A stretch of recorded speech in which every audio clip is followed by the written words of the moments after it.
Greetings YouTubers, welcome back to the channel. Today I'm going to be replacing stabilizer links on my 94 two-wheel drive Cummins. When I go down the road, it's got a lot of bump and rattle. Every time I hit, not even a pothole, just irregular pavement, it bumps and rattles a lot, so it's definitely time to replace these. I'll put a link down below for where you can get these for your specific truck on the website. If you have a different model or year, you can search from there also. So I'm going to put that down below. And so I've already cracked the lug nuts, 15/16 socket. Got them loose, and now we're going to jack up the truck, take the wheel off, and take a look underneath.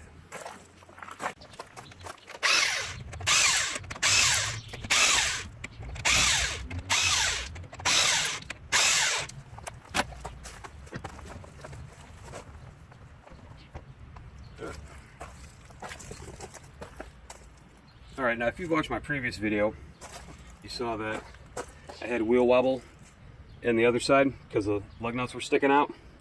Oddly enough, the lugs are not as long on this side. That's why I never had an issue.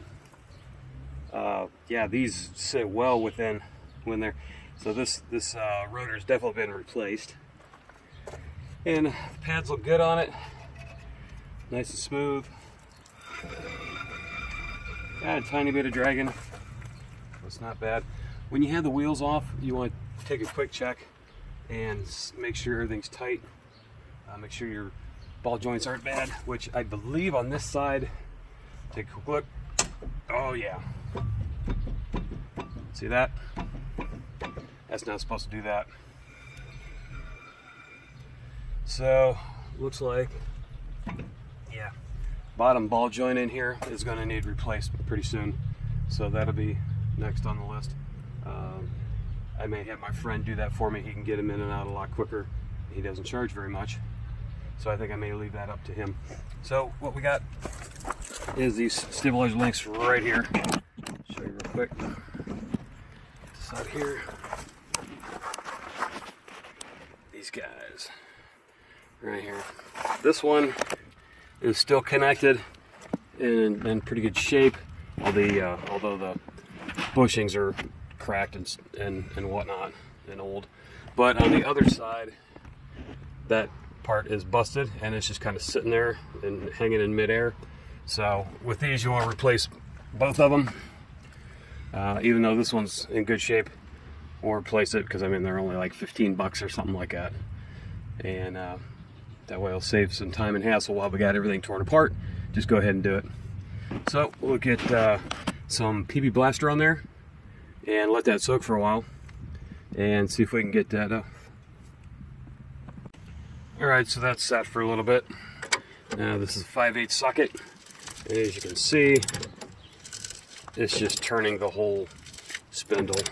The whole thing is turning, it's not coming loose.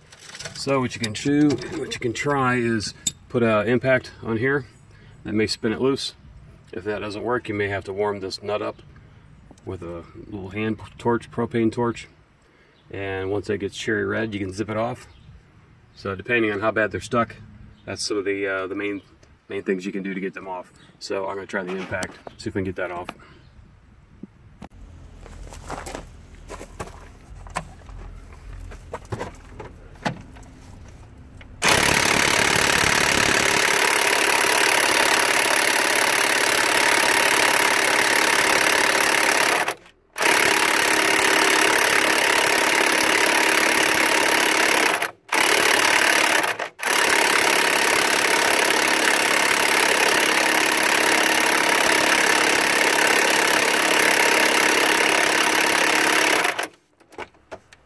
Alright, that's not coming off. We're probably going to have to hit that with a torch. Alright, so hitting that with the impact didn't work.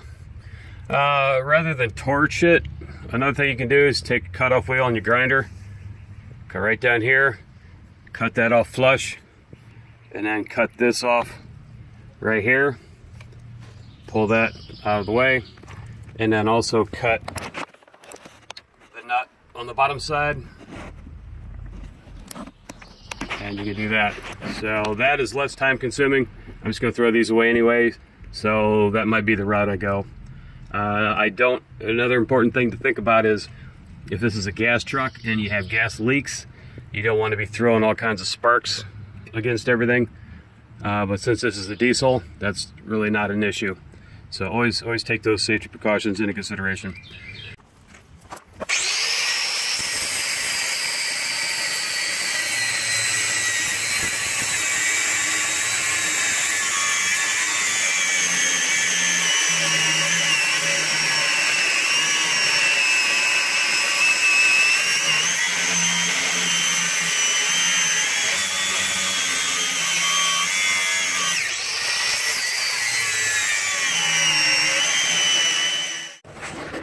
Alright, so I had it all videoed,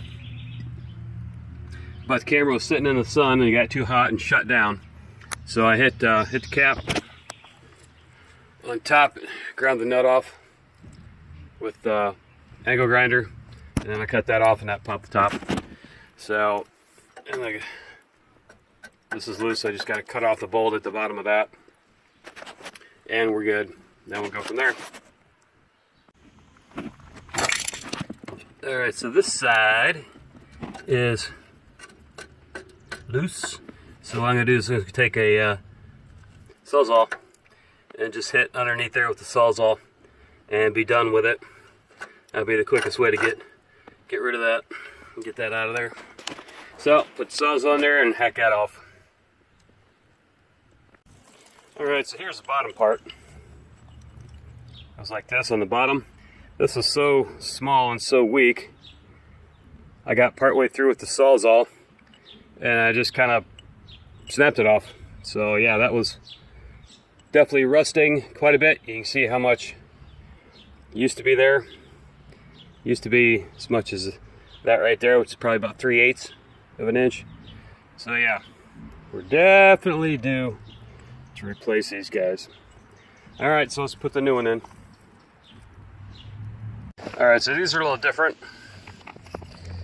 The old ones had nuts and bolts when they were new. This one is just a bolt, and then this silver collar goes in between the control arm and the sway bar. So I just divided everything up and double them on each side. So you got your bushing for the top, and then you put a cap on the bottom and top of that, and some cap for top and bottom on the other side too. So let's get these installed, and I'm definitely putting never sees on these, so down the road when they do go bad I can still get the nuts off. Alright, so here's your setup on these bushings. They have a smooth side, and then the insert side sticks out. So what you want to do is put your caps on top and bottom with the smooth side towards the caps.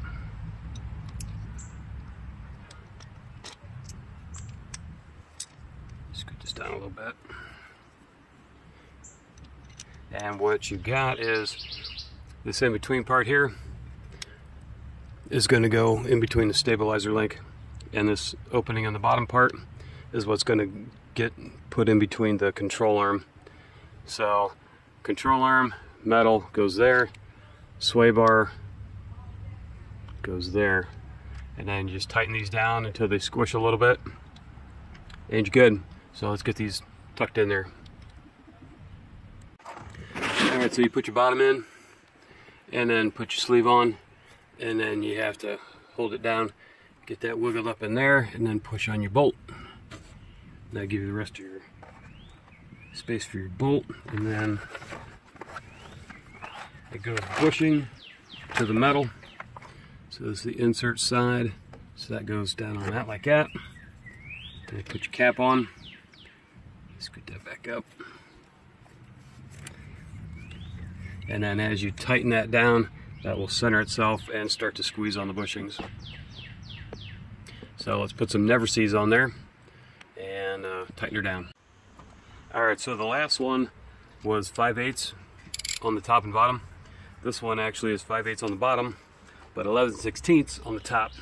So I got my never sees on the threads. Hook this up. And you're going to snug it down. This nut is actually a locking nut, so it will hold and not back off.